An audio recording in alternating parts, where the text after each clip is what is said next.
Y'all get that. 853.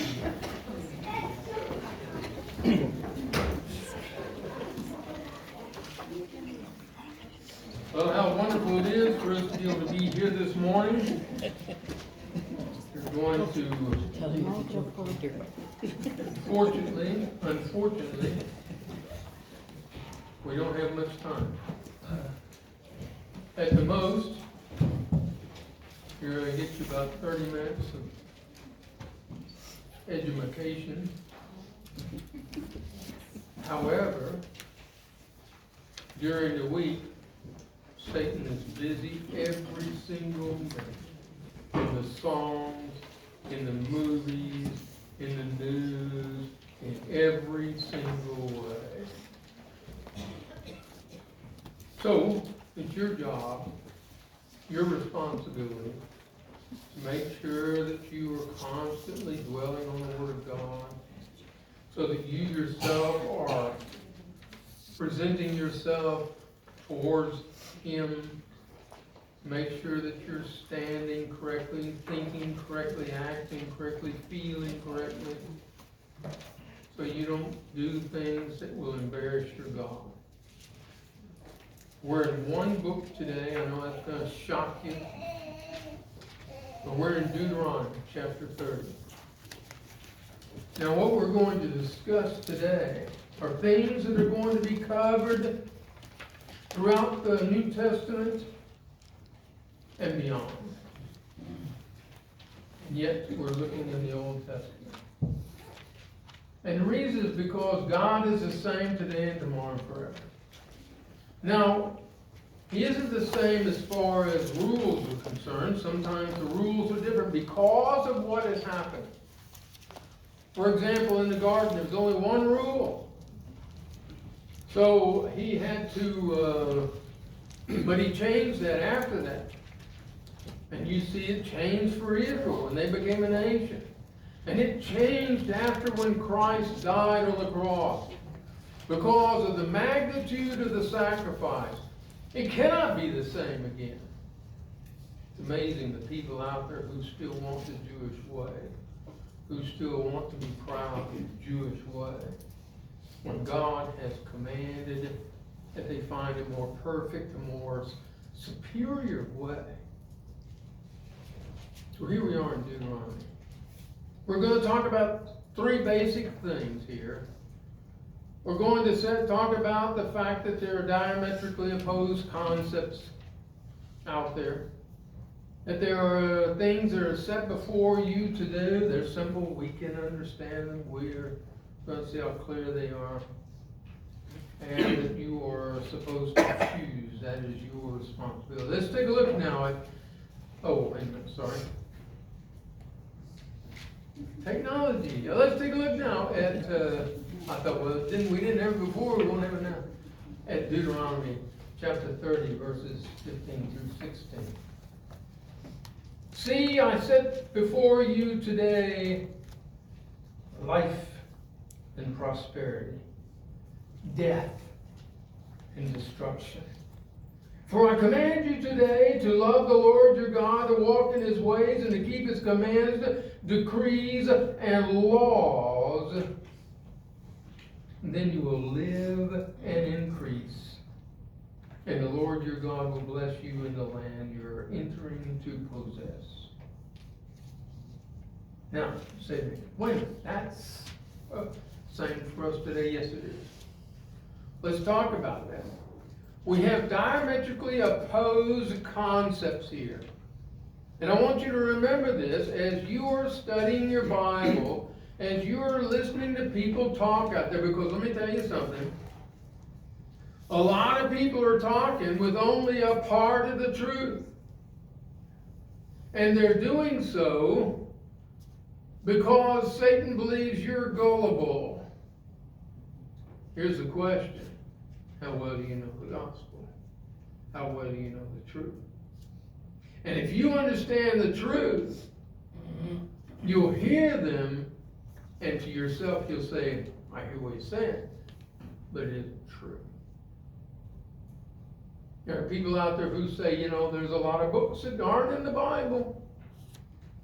But if they ever read those books and compared them to the Bible, they would know they are fictitious books, fictitious writers.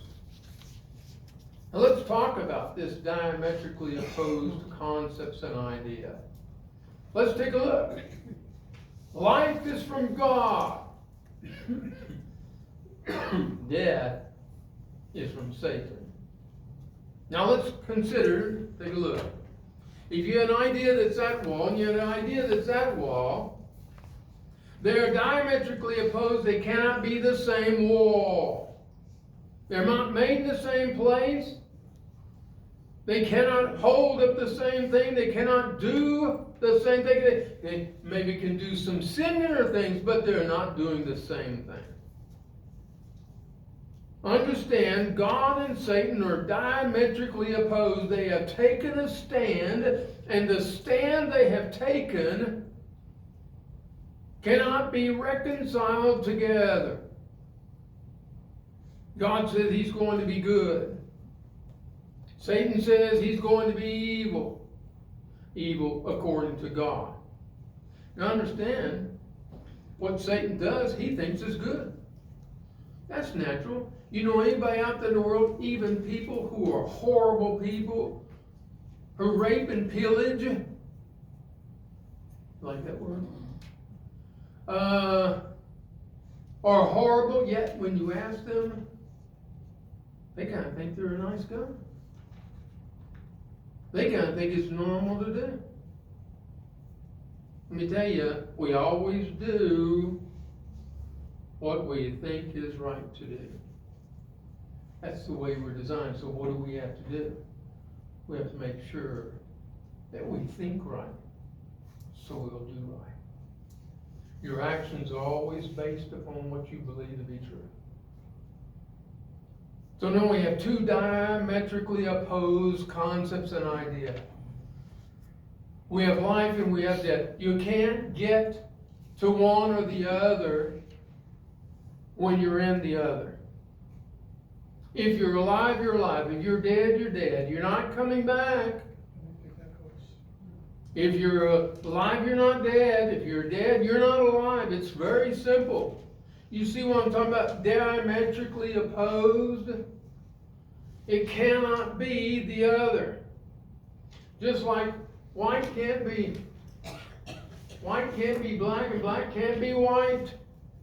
There's no in between.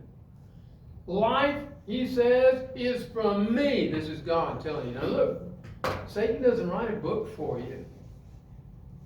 He's not going to write and tell you what he does wrong.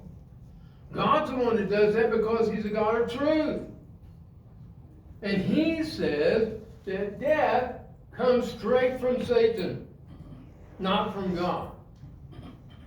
So people out there who are blaming God for death are wrong. Now, I want to talk to you a minute about that. But wait a minute, GW. Yeah, I knew my name. Thank you. What about all the diseases and stuff like that? They're not from God. What about the tornadoes and stuff that rip people apart and rip houses apart? They're not from God. Where'd they come from? They came because God had made a perfect world, and he had to change it because a man could live 1,000 evil years and produce many offspring who would follow him. Would destroy the earth. He destroyed it in a way in which it changed so radically that we're influenced by the sun, we have rain, which means we have weather, which means they're going to have violent outbursts. I took when my wife first got to America, I said, honey, I always call her that because she's sweet. Anyway, I said, honey, we don't have spring here in Texas and we don't have fall. What we have is war. You have war between summer and winter.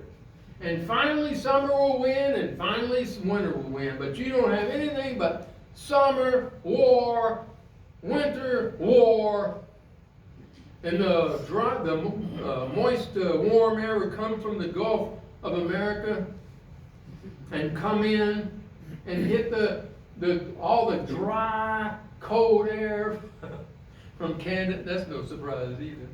And come down, and when it would hit, it would be volatile.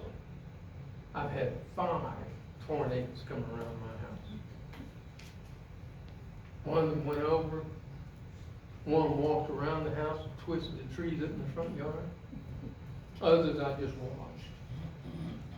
Let me tell you, that's part of life there. That is all because of Satan and his influences, and man fell for it. You can't blame God for what Satan does. You can't say, oh, I never have any money. I work hard all my life. Yeah, well, guess what? You didn't save any, did you? You just used it all. And guess what? That's not because of God. That's because of you. Because of you following Satan. Life and death. Life is from God. Death is from Satan. And he tells us 2 very important things. Life always brings prosperity. You know, these people say, oh no. I was talking to a woman the other day.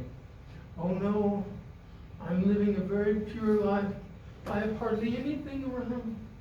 I give all my money away. I don't have anything, and I'm very poor for Jesus. He never said for you to be poor. Yes, he told me to give away the money, because just like he told the rich man. I said, no, he told the rich man because the rich man was his money. His money made him who he was. He still had the connections. He still had the power. He still had the ability to make more, but he was afraid to let go of the money. I said, Abraham, Lot, I mean, good grief, Lot wasn't much, but he was wealthy. Job sat at the gate, meaning he was pretty powerful in politics. David, Solomon, richest man in the world. Why was he the richest man in the world? Because he had the wisdom of God. Life from God brings prosperity. Okay? Period. And death brings destruction. People who want to destroy, they get angry at you, they get mad at you, they throw things, they get up and talk to you, and they're vile. It's because they're wanting to destroy. Those who come longing to help you, wanting to show you what's right, being able to figure something out, they are of life and wanting to help you prosper. They're not upset because you are prosperous and they are not.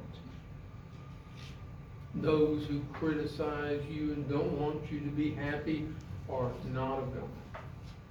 Okay? Now he's telling us this so we can understand. The 2 can't be together. Prosperity can't be with destruction. Life can't be with death. God can't be with Satan. They are 2 totally separate sources. Your thoughts and your actions are going to follow one of them by your choice. And that's what he tells us. So you know what he does? He commands us to follow his laws, his edicts and commands. He commands us to do this for our own benefit, so that you will have life and you will increase. He wants you to have the best life possible. He doesn't want you to suffer all the time. Let me tell you something. If you're suffering in any way, it is because your thinking is wrong. Even if someone were to come and hurt you because you're following God, Your thinking is wrong when you cry about it because you're not realizing the blessing you have to follow Him and to have a reward because you did not fall to Satan. Let me tell you something. It's not about this world. It's about the hereafter. Now, I know some of you getting older, and you go in a room and you think, what am I hearing? That's not what we're talking about. We're talking about what happens after you're dead. And if you're with Satan, you're dead. If you're with God, you're alive in Him. And this is what He's telling us. He wants you to have the very best possible. So, when He tells us that we're to do and follow His commands, is it for His sake or ours? He knows it's the best thing for you. He knows you're going to be the happiest and greatest because you did what He commanded. He knows this because He created you. He knows how you think. He knows how you function. He knows how your body follows exactly what you choose to do. And He's saying, be careful, do what I command. Now look, obeying God is like a special key you find, and it's to the treasure. You remember the stories He tells you about? The guy goes into a field, he finds a treasure, and wow, there's a treasure. He goes back up, goes by the field, comes back and enjoys the treasure. Another man goes out and he finds a big pearl. Remember? He's telling you, being with me is the key to the treasure. It's something we have to do, not sit around and wait for God to do it. Listen, folks, God will not do for you what you won't do for yourself. You can sit there and starve to death, and God's not going to put a drop of food in your mouth. You can die of thirst. He's not going to make you drink. However, the food's available, the drink is available. All you have to do is get it. That's what He's talking about here. He's telling you, I've come to give you a life more abundant. We're not talking money here.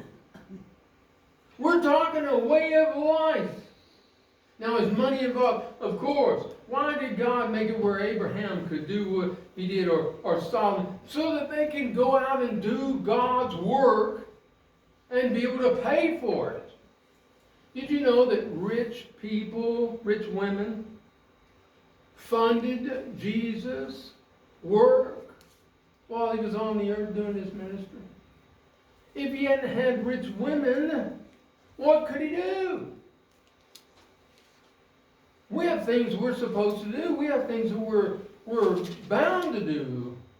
Take care of those who are orphans and widows. Take care of those who are in need in the family. Take care of those who are desperate. They can't even think about God or anything else without food and shoes on their feet and so on. Don't leave them there. You know why the government takes that over and has usurped that? Because they know if the church tells them, teaches them and takes them in, they're going to tell them things like, a man who does not work shall not eat.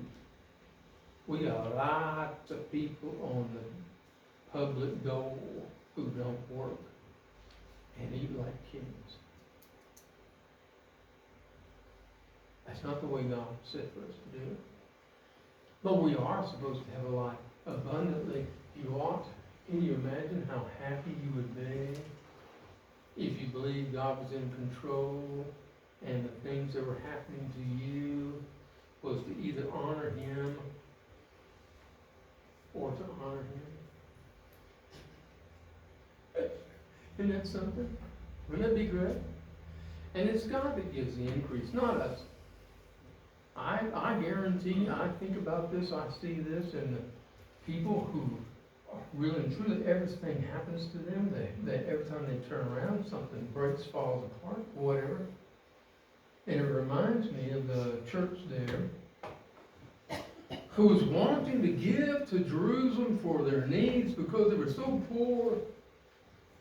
But they were poor themselves and they couldn't give. And God says, I'm seeing that and I'm counting it for you. In other words, like He gives. God gives increase. God takes care of us. God's the one who gives us an abundant life. God's the one with all the answers. Now, takes us to number 2. He's already told you there are diametrically opposed concepts, diametrically opposed sources of information. One is called truth, the other is called lies. One is called God, the other is called Satan. So He tells you, I've set before you, look at what He says here in chapter 30, verses 17 through 9a. That means the first part of 17. Here we go. But if your heart turns away and you're not obedient, and if you're drawn away to bow down to other gods and worship them, I declare to you this day that you will certainly be destroyed. You will not live long in the land you're crossing the Jordan to enjoy. This day I call heaven and earth as witnesses against you, that I have set before you life and death, blessings and curses. All right, here, let's talk about what He's saying here. What He has done for us. Where are we standing in this situation? He's saying, you are standing there. And He has determined and allows you to be whatever your heart desires. He schooled Adam and Eve for we don't know how long, until finally He allowed Satan to tempt them. Almost immediately they rejected God's truth, their own creator, and decided that what Satan said was a possible truth until they finally accepted it as the truth, and that meant they accepted God as a lie. Isn't it fascinating? Against His own character. So you have to understand, God's allowing things to come into your life. And He may be allowing things to come into your life to help you. He may be allowing things to come into your life to help you be more for Him. You say, well, I don't know, GW. I don't have a hand anymore. God allowed it to be cut off. Hey, guess what? You have the opportunity to go out there and be the most powerful one-handed man for God there is. Do it. Be that kind of person. Well, my wife left me, and I tell you, I'm just devastated. Grab you by the neck, back of your neck, pull you up and say, stand up, man. Don't look at all that's happened wrong. Look at what's happened right.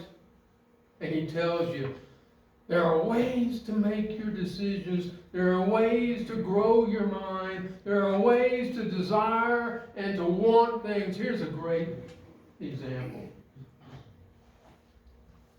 5 scriptures for making decisions. I personally think they got this backwards. They should have made the title much smaller and the bottom bigger. Don't you think? Anyway. First of all, tune out the distractions. All the other things are pulling you their way. You know the movies? Hey, I tell you, yeah, I'm with this jerk, but I I think my Prince Charming will come one day, and I'll be laying there sleeping, and he'll come and he'll kiss me. No, everything will be great. Grow up. Grow up. You've got to make it great. Let me tell you something. You treat that jerk, he might be a jerk. Have you thought about that? Give it a shot. Number 2, seek godly advice. Study the Word. Oh my goodness, study. That's a 5-letter word, isn't it? Yeah. Most 5-letter words are hard.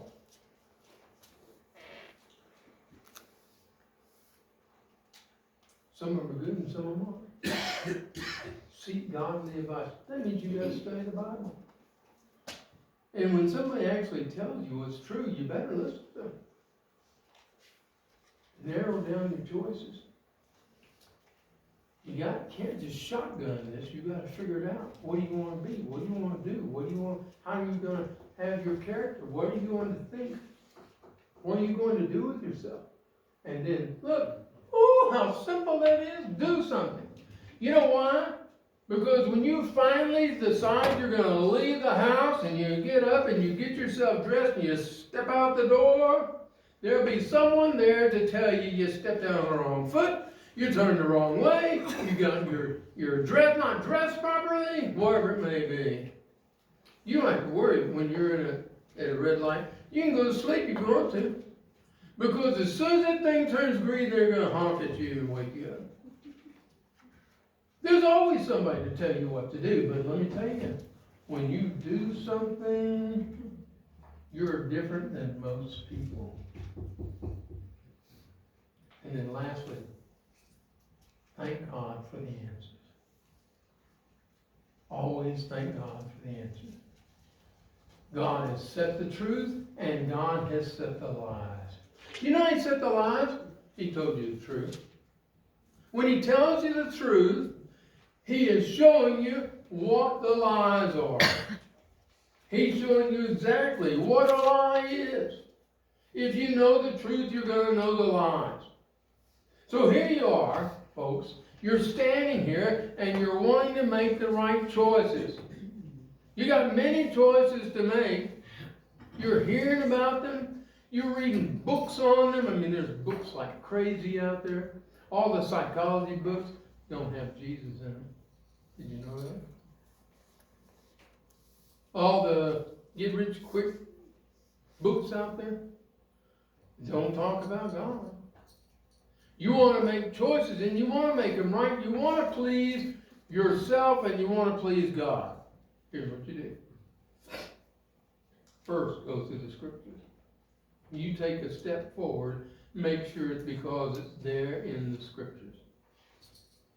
Know what is right or what is wrong. Joshua said, God said, turn to the old paths and you will be right. But you said, I will not. About Israel. Here's what we do. Study so we can know what's right to do. Study so we can know the right choices. Because, see, the truth is going to show you. Do this. Go with it. Do what is right. Go to the right because it's right to do. And then the lies, of course, are always on the left. You have to understand this is the powerful part of your understanding. There's only 2 choices, either a truth or a lie. Nothing else is available to you, period, ever. And if you don't know the truth, you are intimate with lies. So, God declares the outcome of your choice. He's the one who decides what's going to happen when you choose. And He tells you exactly what the choices are. In the day of judgment, there's only going to be heaven or hell. That's it. No other. Your actions show exactly what your heart is made of. How you think, to whom you are worshiping. You listening? Now, tonight, Tonight we're going to talk about Christianity, the Christian way, how to think, how to grow, how to be, how to function. That's tonight, 6:30. Be there. Now, God did not leave it here. He did not leave you with just the truth. He is so adamant that He makes sure you know what He wants you to do. Listen to what He says. Verse 19b, and be the last half of 19 through 20. Now, choose life, so that you and your children may live, and that you may love the Lord your God, listen to His voice, and hold fast to Him, for the Lord is your life. And He will give you many years in a land that He swore to give the fathers of Abraham and Isaac and Jacob. What's He saying here? He is leaving no doubt that He wants you to choose life. He is making sure that He wants you to be for Him. And He told us there are two witnesses. The two witnesses for God are earth and heaven. So Revelation 13 says, who are the two witnesses? He tells us right here in the Bible. He tells us it is God's Word and nature that shows who God is. You know what He says in Romans 1? He says it's so clear by looking at nature that man's without excuse. Wow. Folks, wow. Meaning, if you choose to go to hell, you won't blame God. If you choose to go to heaven, you're going to be welcomed home. Powerful stuff. God lovingly commands you to choose life. He lovingly shows you what is right to do. He lovingly points out the pathway. He doesn't make you just wander and not know what to do. He lovingly shows you because He's saying, choose my will, don't choose Satan. That way it will destroy you. The smartest man in the world was Solomon. Had all the wisdom God gave him, and yet he left it and started worshiping Molech, the one with child sacrifice. Same thing's going on today with child trafficking and so on. He worshiped Molech, and if he died in that state, we're told one way or the other, he had lost. You will not see him in heaven. What a sad ordeal. What a sad situation. Choose life, He says. Choose my will, He says. Don't you understand that at the end of time you'll be with me? That's the whole purpose of this life. Don't you understand? Love your God is to obey your God. Simple as that. Simple as that. And He tells us, if you choose to follow Christ, you've chosen to be changed. You can't be the same anymore because you choose the discipline of Christ. You're going to change. You're going to be someone different. You're always saying, choose heaven or hell. Choose my way or the highway. Choose to follow God. Choose to go to hell. The choice is yours. There is no other. The choice is yours. It's always true. Today is the day to choose. There's never another day. You're not guaranteed tomorrow. You weren't guaranteed yesterday. You're here because God put you here. You're here at the family with the family that you were born into because God wanted you in that family. And you don't know the conversations that are going on in heaven with Satan. It could be that Satan came in And God says, hey, do you know my servant? And he put your name in there.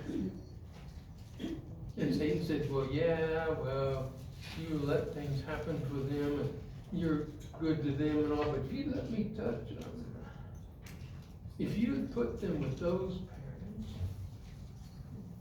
if you put them in, if you let me make them beautiful, so they're stuck up all their lives, or intelligent, so intelligent they're only going to believe science, or if you let me make them where all they do is listen to music, or whatever. And God says, no, this one will love me. And guess what? You can prove Satan a liar and God right, a loving God forever. Today's the day. You don't have another choice. Are you his or are you not? Is it life or is it death? Is it heaven or is it hell? Is it prosperity or destruction? Choice is yours. As we stand and we sing this song together, wherever you need, you can come forward.